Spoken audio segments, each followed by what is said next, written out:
दोस्तों नमस्कार। आज मैं इतिहास की उस घटना का जिक्र कर रहा हूँ जिस घटना ने भारत में अंग्रेजी राज के शासन की नींव रख दी। आज मैं उस घटना का जिक्र कर रहा हूँ जिसने भारतीयों को एक नृशंस और आपराधिक प्रवृत्ति का घोषित कर दिया। आज मैं उस घटना का जिक्र कर रहा हूँ जो इतिहास के बच्चों को पढ़ाया जाता है जैसे वह अंग्रेज़ों के बच्चों को पढ़ाया जा रहा है। कुछ अध्यापक जो हैं वो थोड़ा सा ज्ञान रखने के कारण हालवेल की उस घटना का हालवेल को ही खुद को अंग्रेज समझकर ही पढ़ाना शुरू कर देते हैं। मैं उनका भी दोष नहीं देता हूँ क्योंकि जैसा उनको पढ़ाया गया वैसा ही वो पढ़ाते हैं, लेकिन वो ये भूल जाते हैं कि हम भारतीय हैं। हम भारतीय जो हैं हमेशा शांतिप्रिय रहे हैं और हमेशा ही दूसरों का सम्मान करते रहे हैं। दोस्तों आप देख रहे हैं everything is possible with Sunil. आप मेरा अभिवादन स्वीकार कीजिए। और आज की जानकारी है सिराजुद्दौला और हालवेल जो काल कोठरी की घटना है। दोस्तों तो चलते हैं अपने टॉपिक की तरफ। दोस्तों जैसा आप सभी जानते हैं कि अंग्रेजी मुगलों का जो शासन था वो 1707 तक बड़ा ही सुचारू रूप से ढंग चल रहा था, लेकिन औरंगजेब की मृत्यु के बाद ये जो मुगल शासन था वह लगभग बिखर गया। बिखरने के बाद जो बंगाल था, जो कि दिल्ली से बहुत दूर था, तकनीकी रूप से तो वो बंगाल का ही एक अंग था, लेकिन बंगाल एक स्वतंत्र रूप से अपना काम करना शुरू कर चुका था। बंगाल का नवाब सिराजुद्दौला था और वह एक सुचारू और अच्छा शासक था। 23 वर्ष का बालक ही था। दोस्तों इसके पहले आप सभी जानते हैं कि ईस्ट इंडिया कंपनी जो थी अंग्रेजों की भारत आई, ईस्ट इंडिया कंपनी फ्रेंच भारत आई, ईस्ट इंडिया डच कंपनी आई, सभी वो भारत में व्यापार करने के लिए आई हुई थी। तो फ्रांसीसियों और अंग्रेजों ने नवाब से व्यापार के लिए अपनी कोठी बनाने के लिए आग्रह किया और उसने कहा कि हम व्यापार करना चाहते हैं। नवाब ने उनको परमिशन दे दी, लेकिन इस परमिशन के बाद अंग्रेजों ने क्या किया कि वहां पर किलेबंदी शुरू कर दी, हथियार रखना शुरू कर दिया। जब यह बात नवाब को पता चली तो नवाब जो था वो बहुत नाराज हुआ और उसने बंगाल पर आक्रमण कर दिया। बंगाल पर आक्रमण करने के बाद 16 जून 1756 को बंगाल पर आक्रमण किया। वहां का जो गवर्नर था, अंग्रेजों का जो गवर्नर था, जो उस बस कोठी का जो सारी देख रेख कर रहा था, जेड, वह अपने सैनिकों अपने परिवार के साथ हुगली नदी में नाव पर चढ़कर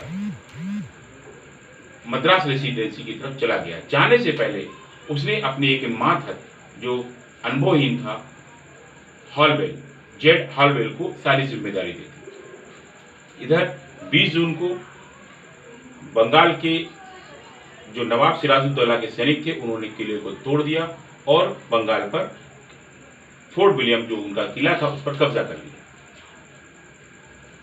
एच.सी. हिल अपनी किताब बंगाल इन 1657 56 to 57 में लिखते हैं कि किले पर जीतने के बाद नवाब ने किले के बीचों बीच में अपना दरबार लगाया और उस दरबार में उसने कलकत्ता का नाम जो था वो बदलकर अली नगर कर दिया और राजा माणिकचंद को किले का पहरेदार बना दिया, वहां का उसको रक्षक बना दिया।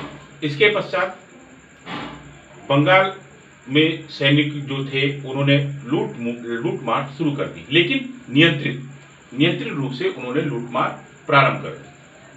इसी बीच शाम को होते होते एक अंग्रेज सैनिक जो नशे की हालत में था, उस नशे की हालत में उसने गोली चला दी और उस गोली चलाने के बाद एक बंगाल का जो सैनिक था, नवाब का सैनिक था, वो मारा गया।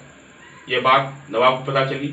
नवाब ने कहा ये बताइए कि जो अंग्रेज गलत काम करते थे उनको कहाँ रखा जाता था। तो बताया गया कि उसके लिए काल कोठरी थी, उस काल कोठरी में उन सैनिकों को रखा जाता था। नवाब ने परमिशन दी कि आप उनको सबको काल कोठरी में देव डाल दो, सुबह निर्णय किया जाएगा, क्योंकि घटना शाम की थी। हालवेल लिखता है कि जेड हालवेल जो उसका प्रत्यक्षदर्शी था, एकमात्र प्रत्यक्षदर्शी है, वो लिखता है कि 146 सैनिकों को 18/16 की एक कोठरी में बंद कर दिया गया, जिसमें खिड़की के नाम पर 2 छोटी छोटी खिड़कियां थी। इन खिड़कियों पर हवा आने का साधन नहीं था और 146 सैनिकों को रख दिया गया। उसने कहा कि मैंने एक सैनिक से कहा कि मैं आपको 1000 रुपये दूंगा और इनमें से कुछ सैनिकों को आप दूसरी बैरक में शिफ्ट कर दीजिए। वो कुछ देर के लिए वो सैनिक बाहर गया, वापस आया कि यह संभव नहीं है। उसने कहा मैंने 2000 रुपये का ऑफर किया कि मैं 2000 रुपये दूंगा, आप हमारी कुछ व्यवस्था करिए। वो सैनिक वापस आया, बोला नवाब सो रहे हैं और बिना नवाब की इजाज़त के यह कार्य कोई नहीं कर सकता। सुबह शाम को 7 बजे उन लोगों को कोठरी में बंद किया गया। अगले दिन सुबह 6 बजे खोला गया। तब तक हालवेल के अनुसार 123 लोगों की मृत्यु हो चुकी थी। यह घटना 146 लोगों को 18/16 की कोठरी थी उसमें बंद करना संभव है या नहीं है, इस पर भोलानाथ चंद्रा जो वहाँ के जमींदार थे उन्होंने एक बांस की कोठरी बनाई और उसमें 146 लोगों को भरने की हर तरह से कोशिश की, लेकिन वो संख्या बहुत कम निकली। इसके बाद एस.सी. हिल कहते हैं कि यह संभव नहीं हो सकता है कि इतने लोगों को उस कोठरी में बंद किया जा सके। ये संख्या उन सैनिकों की भी है जो उस युद्ध में मारे गए थे, उनको भी हालवेल ने उस काल कोठरी की घटना से जोड़ दिया। यह हालवेल की एक मनगढ़ंत कहानी थी। जदुनाथ सरकार भारतीय इतिहासकार हैं, उन्होंने हिस्ट्री ऑफ बंगाल में लिखा कि हालवेल ने जैसी जो घटना बताई ऐसी घटना है ही नहीं, ये घटना बढ़ा चढ़ाकर मनगढ़ंत रूप से हालवेल की एक कोरी कल्पना है जो उन्होंने दर्शाई है। एक अभी नई एक पुस्तक रिलीज हुई है, उसमें कहा गया है कि उस घटना में सिर्फ 64 लोग ही थे और जो जिनका रिकॉर्ड मिलता है 146 लोगों का तो रिकॉर्ड भी नहीं मिलता है। दोस्तों, इस घटना के बाद जो क्लाइव था उसने 7 अक्टूबर 1756 को बंगाल से एक खत जो लिखा वो इंग्लिश पार्लियामेंट को लिखा, वो अंग्रेजी जो सांसद हैं वहाँ उनको लिखा कि इस घटना ने अंग्रेजों का मान मर्दन कर दिया। सिराजुद्दौला ने बड़े ही अपमानजनक ढंग से हमारे 146 लोगों को मारा है। सिराजुद्दौला ने बड़े ही बदनामी के साथ हमको वहाँ से खदेड़ दिया है। यह अंग्रेजी राज्य के लिए बड़े ही शर्म की बात है। लोगों में आक्रोश आया और सभी लोग बदले की भावना से जूझने लगे।